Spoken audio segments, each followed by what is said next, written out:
우리가 지난번에 기억나실지 모르겠어요. 고난주간 특별 저녁 기도회 이전에 사랑받는 자 누구죠? 다윗에 대해서 나누었고, 오늘 제목은 우리가 누구를 생각할 수 있어요? 사랑하는 자는 누구죠? 따라합시다. 요나단.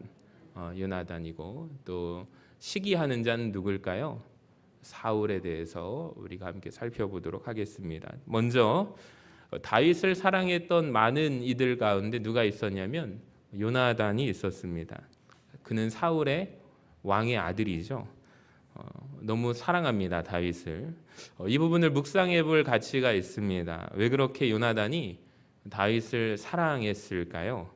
1절 말씀은 그 이유를 분명하게 밝히고 있는데 같이 읽어봅시다. 시작. 다윗이 사울에게 말하기를 마침에 요나단의 마음이 다윗의 마음과 하나가 되어 요나단이 그를 자기 생명같이 사랑하니라. 이 부분을 잘못 해석해서 동성애자들은 성경에 요나단과 다윗이 동성애를 했다, 이런 식으로 주장을 하는데 말도 안 되는 주장이고요. 영어 성경에 보면은 왜 요나단이 다윗을 아끼고 사랑했을까, 그 이유가 나오게 됩니다. 분명히 요나단은 다윗과 영적으로 하나가 되었다라고 합니다. 그러니까 우리는 이유를 알 수 있죠. 왜 요나단이 다윗을 아꼈을까요, 여러분? 왜 사랑했을까요? 즉 서로 무엇이 통했기 때문에? 영이 통했기 때문입니다. 그러니까 요나단의 영과 다윗의 영이 통한 것입니다. 말씀을 묵상하면서 저와 우리 성도님들의 영도 통해야 할 줄로 믿습니다. 성령 안에서 하나님의 영 가운데 우리가 영이 같아야 돼요. 그래서 말씀을 통해서 이인철 목사의 말씀을 우리 성도님들이 들으면 제가 성경을 풀어내고 해석하는 방식이 어느 순간 우리 성도님들에게도 그 말씀을 통해서 목사님의 말씀을 받고 한 주간 동안 누리는 거예요. 그래서 말씀이 우리에게 왜 중요하냐면 우리가 영이 같아야 하기 때문입니다. 믿음의 한 교회를 섬기고 전주 서신교회 안에서 한 마음으로 주님 주시는 말씀을 받으며 교회를 위해서 우리 한 마음으로 기도할 수 있기 때문에 성도와 목회자가 영이 같아야 합니다. 영이 통해야 할 줄로 믿습니다. 그러니까 서로 영이 통한 자들의 모습이 아름다운 원형이 다윗과 요나단이거든요. 그러니까 요나단의 영과 다윗의 영이 같았어요. 그러니까 우리는 그 이유를 성경에서 충분히 발견할 수 있는데 특별히 제가 몇 군데를 좀 찾아왔거든요. 사무엘상 14장 요나단이 블레셋에 싸우러 가면서 뭐라고 외치냐면 요나단이 자기의 무기 든 자에게, 소년에게 외치되 우리가 이 할례 받지 않은 자들에게로 건너가자. 그래서 실제로 블레셋 군대에 몇 명이 쳐들어가죠? 모두가 벌벌 떨 때 2명이 찾아갑니다. 왕자 요나단과 무기 든 소년하고 이렇게 밤에 기습 공격을 하는 모습이 나오죠. 사울은 어떠한 것도 하지 못할 때 그 아들 요나단으로 말미암아 위기를 극복하게 되는 장면이 이 장면인데, 이 장면을 통해서 요나단의 고백을 알 수가 있어요. 이 할례 받지 않은 자들에게로 건너가자. 여호와께서 우리를 위하여 일하신다. 여호와의 구원은 사람이 숫자에 많고 적음에 달려 있지 아니하노라. 그러니까 요나단의 고백을 통해서 하나님의 이름이 모독당하는 것을 요나단은 견디지 못하는 것을 알 수가 있어요. 자, 다윗도 고백 속에 17장 26절에서 뭐라고 하죠? 이 할례 받지 않은 블레셋 사람이 누구이기에? 골리앗을 말하죠. 골리앗이 계속해서 이스라엘 하나님을 모독할 때 이 사람이 누구이기에 살아계신 하나님의 군대를 모욕하느냐? 고백이 같지 않습니까? 놀랍습니다. 다윗의 고백입니다. 45절에도 다윗이 블레셋 사람에게 이르되 너는 칼과 창과 단창으로 내게 나아오지만 나는 만군의 여호와의 이름 곧 내가 모욕하는 이스라엘 군대 하나님의 이름으로 너에게 나아가노라. 그러니까 요나단이 블레셋 사람들을 향하여 나아갈 때 했던 말과 다윗이 골리앗에게 나아갈 때 했던 믿음의 고백이 여러분 어떻습니까? 저는 똑같다고 생각이 듭니다. 왜 그럴까요? 영이 같았기 때문입니다. 내가 하나님을 사랑하는데 다윗 너도 하나님을 똑같이 사랑하는구나. 요나단, 내가 하나님을 사랑하듯이 너도 하나님을 경외하는구나, 사랑하는구나. 할렐루야. 여러분, 우리가 할례 받지 못한 저 백성이 하나님의 이름을 모독하는 것을 나는 견딜 수가 없구나.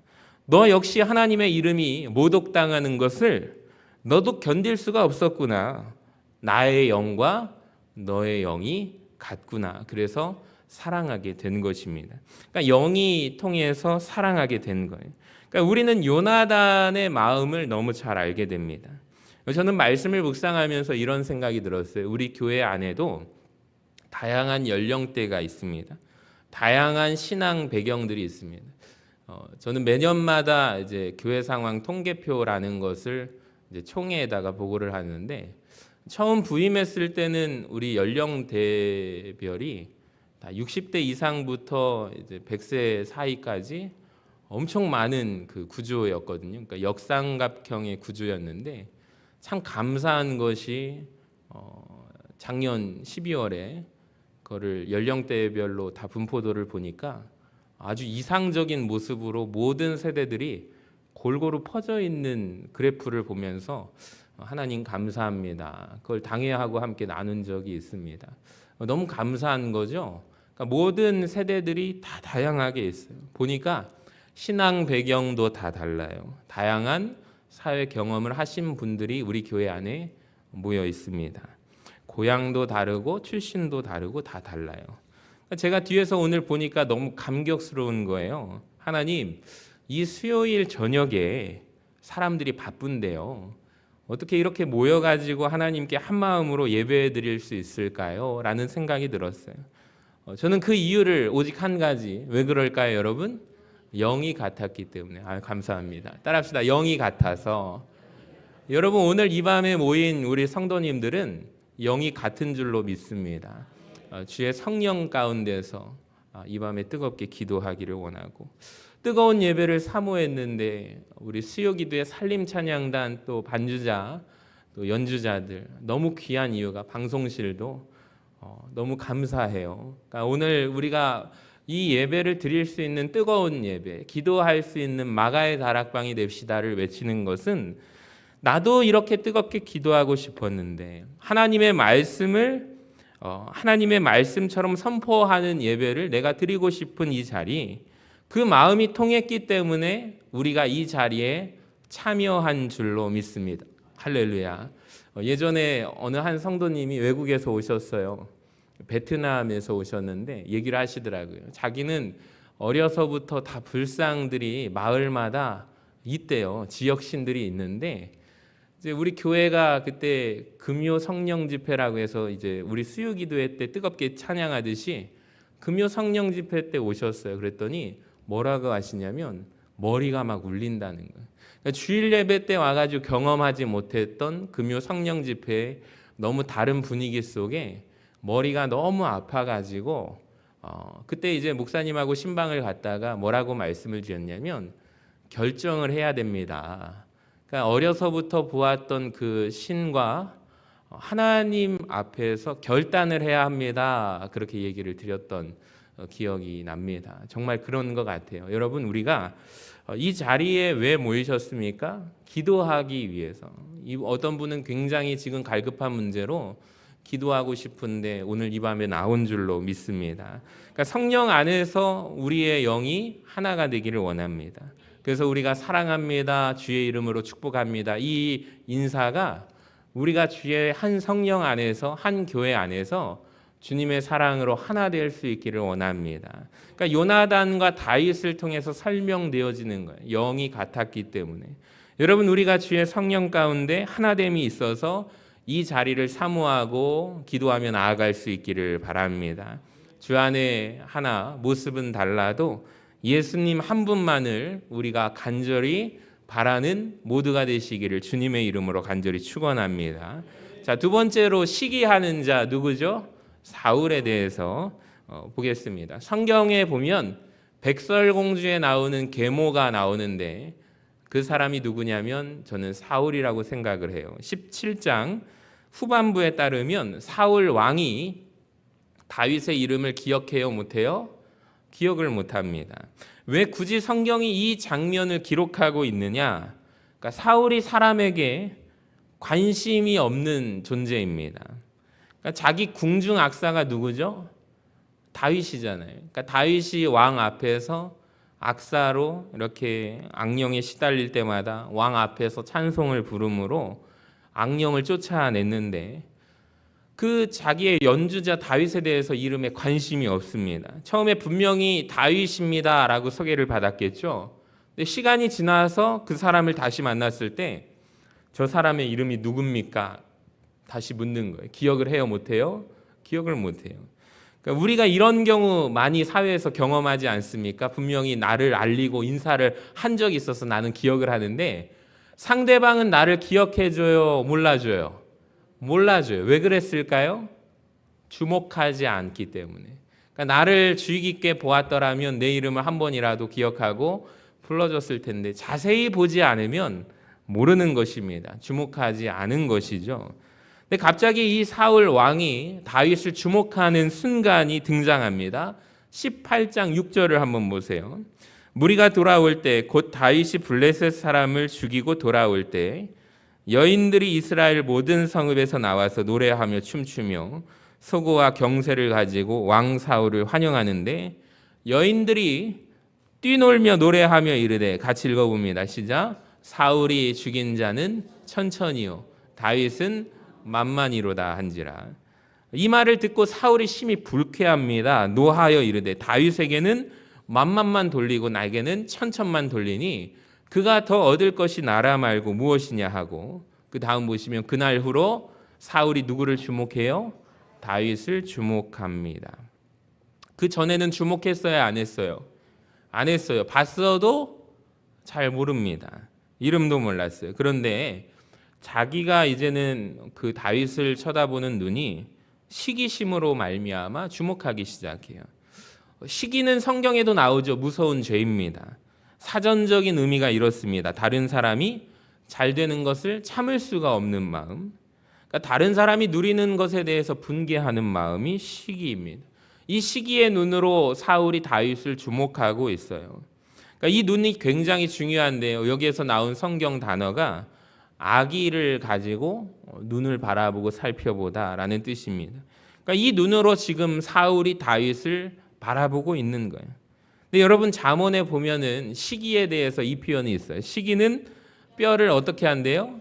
썩게 한대요. 그러니까 시기는 결국에 자신을 불행하게 만드는 거예요. 그러니까 성경에 시기한 사람들 나옵니다. 다 어떻게 되죠? 망한 인생이에요. 그러니까 가인이 아벨을 시기해서 망했죠. 사울도 다윗을 시기해서 망했잖아요. 그러니까 여러분 시기하지 마시기 바랍니다. 나에게 없는 은사를 그 사람에게 주신 분도 누구예요? 하나님이심을 인정하시는 우리 모두가 되기를 간절히 소망합니다. 자, 그 다음 세 번째, 질투하려면 누구를 위해 질투해야 돼요? 하나님을 위해 질투하는 사람이 되시기 바랍니다. 여러분 시기하려면 하나님을 위해 질투하시기 바랍니다. 사실 오늘 본문 말씀을 이 시각으로 정직하게 말씀을 묵상한다면 사울이 분노한 것 어쩌면 괜찮을지 모릅니다. 저는 그 생각이 들었어요. 왜 그러냐면 뛰놀면 뭐라고 말해요? 사울이 죽인 자는 뭡니까?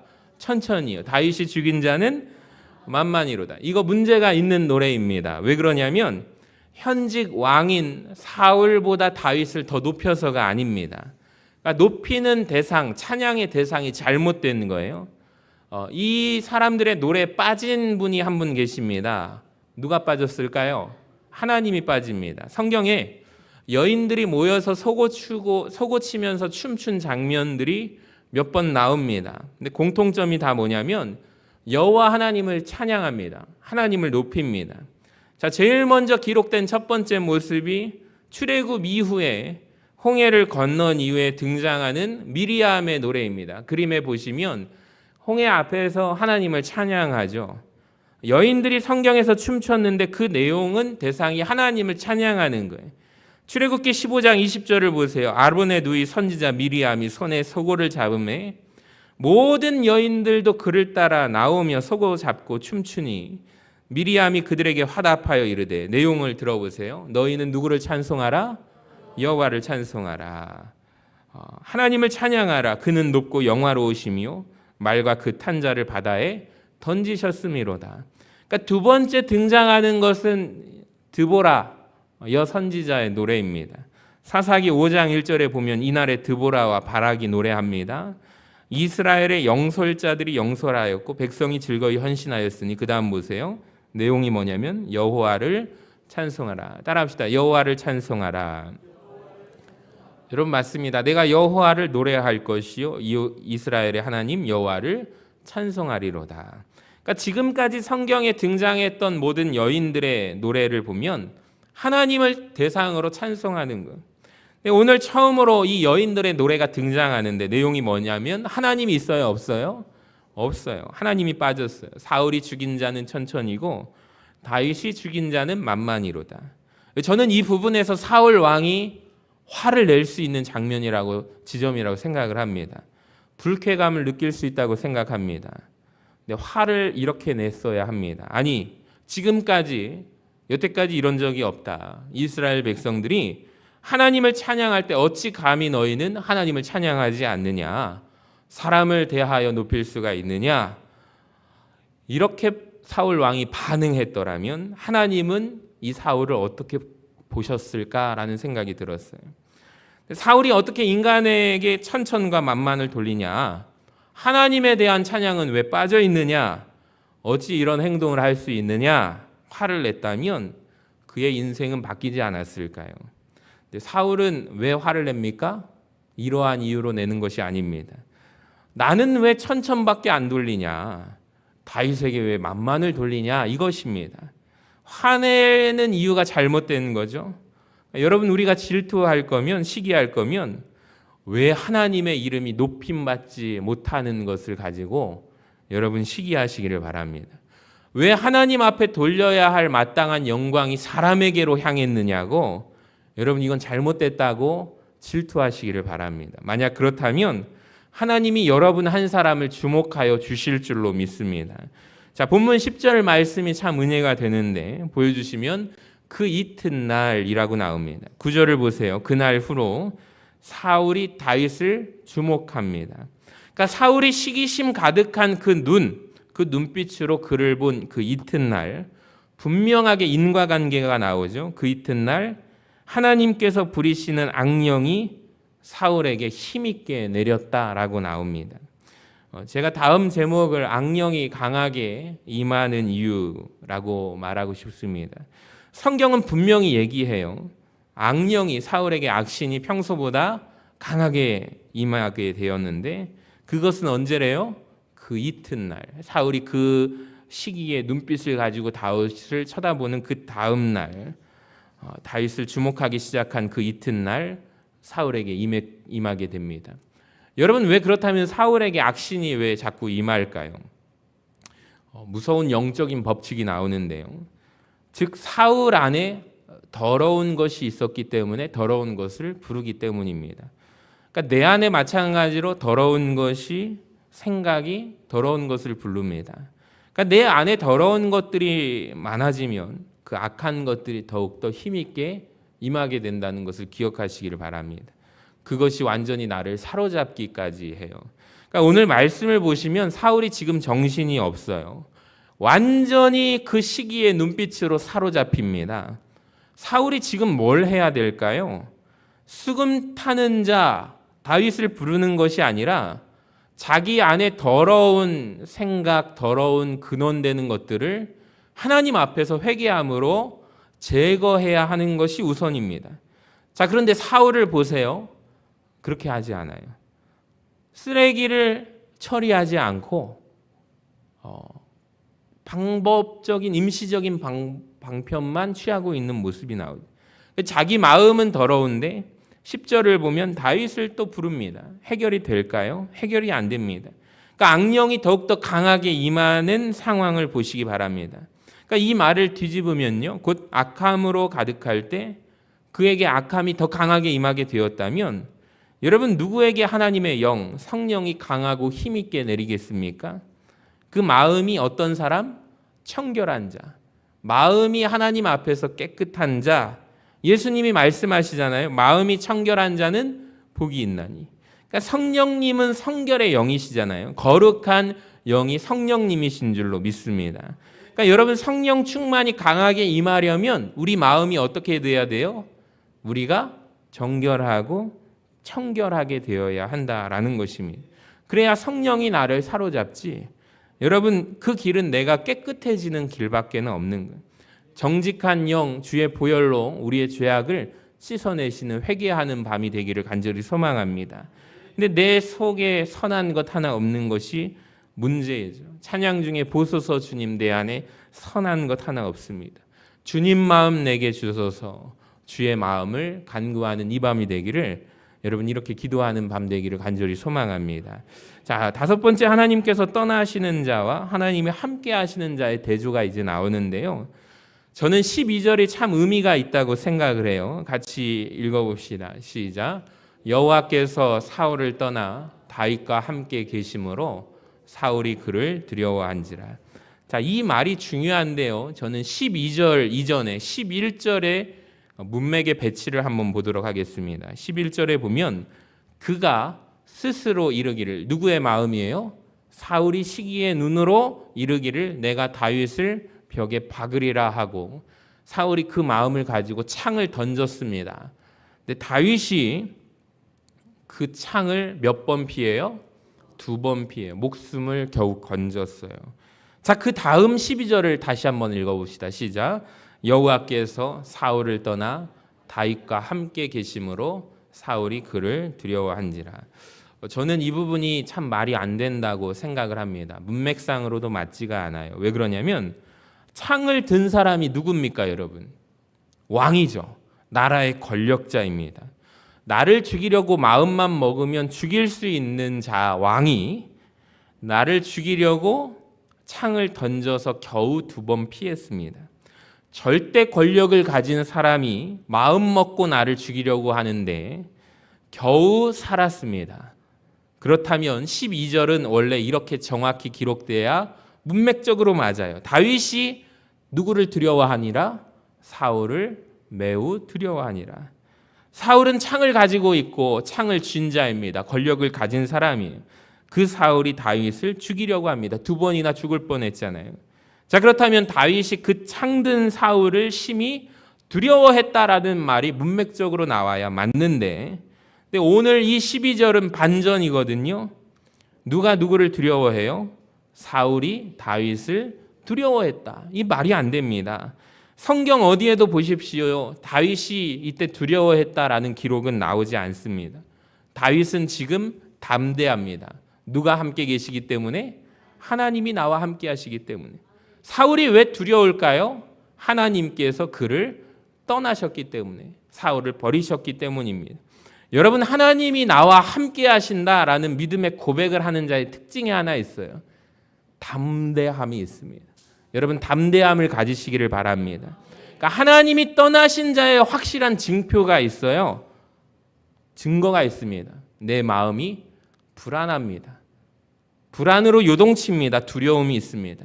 사랑하는 여러분, 하나님이 나와 함께 계심으로 불안한 마음을 떠나보내시기를 바랍니다. 물리치시기를 바랍니다.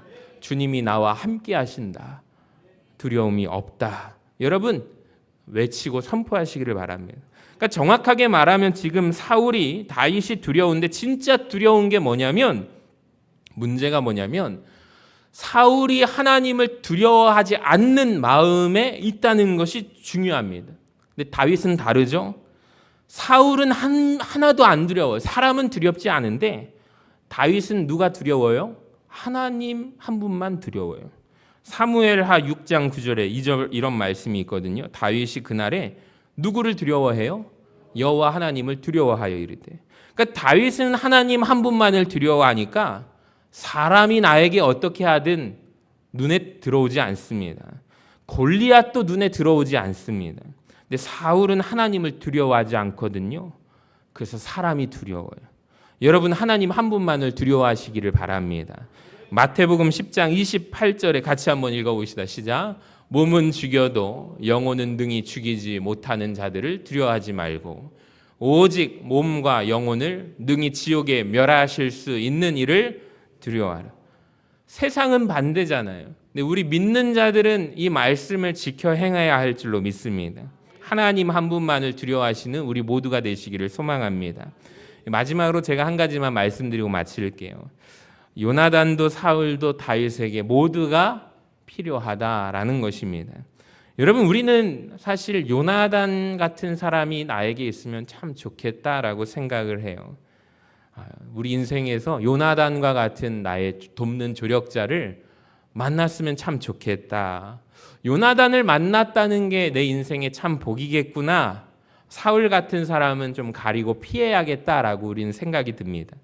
근데 여러분, 다 필요해요. 제가 이 제목을 지었습니다.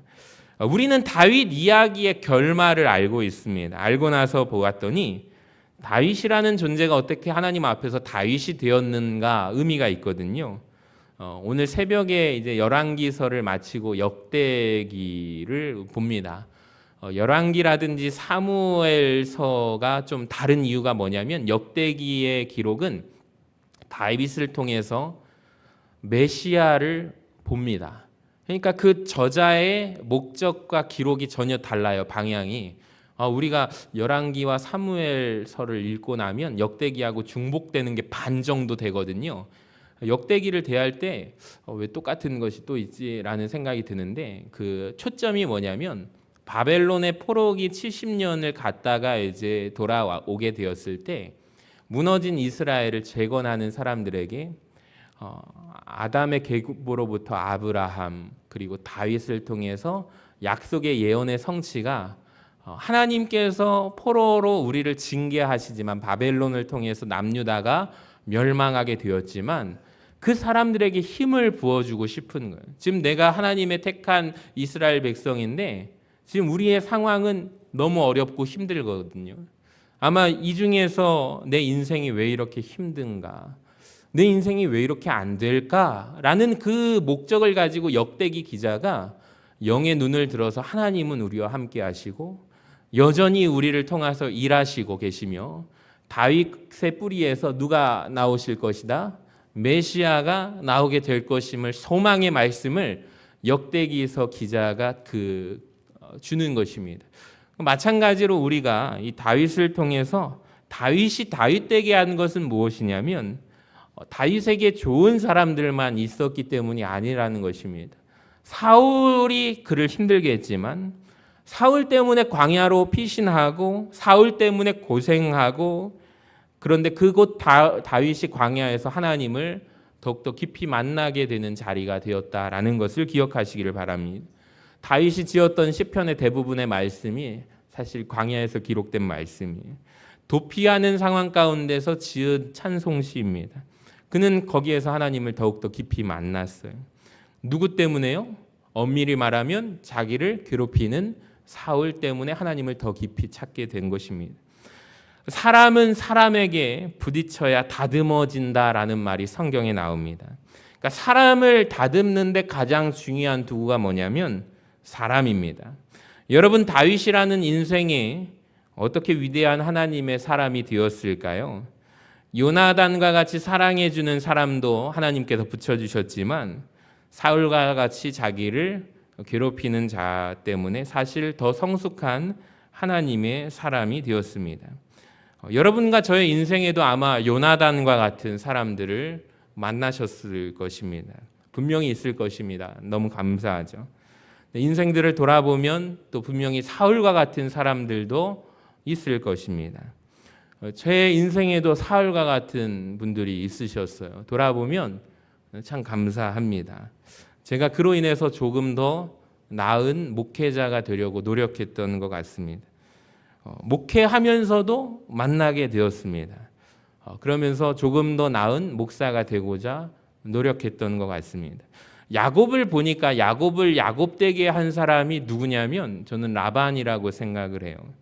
라반을 만나서 외삼촌 라반 덕분에 야곱은 꽤 괜찮은 사람이 된 것입니다. 그러니까 라반이 좋은 사람이어서 야곱이 좋은 영향력을 받은 것은 아닙니다. 사울 역시 좋은 사람이라는 말은 아니지만 하나님의 신비는 뭐냐면 사람을 통하여 연단받게 함으로 더 나은 사람으로 변화되게 만든다는 것이죠. 여러분, 결국에 우리가 바랄 것은 요나단만 만나게 해주세요가 아니라 사울을 만나게 해야 할 줄로 믿습니다. 그것도 나를 단련시키는 하나님의 연단이라고 생각하시며 하나님의 선물임을 고백하시기를 바랍니다. 여러분, 욥의 고백으로 설교를 마무리합니다. 나의 가는 길 오직 그가 아시나니 그가 나를 단련하신 후에는 내가 정금같이 순금같이 나오리라. 아멘. 여러분, 요나단뿐만 아니라 사울을 통해서 하나님은 다윗을 정금과 같게 만드십니다. 우리에게도 그렇게 하고 계시는 줄로 믿습니다.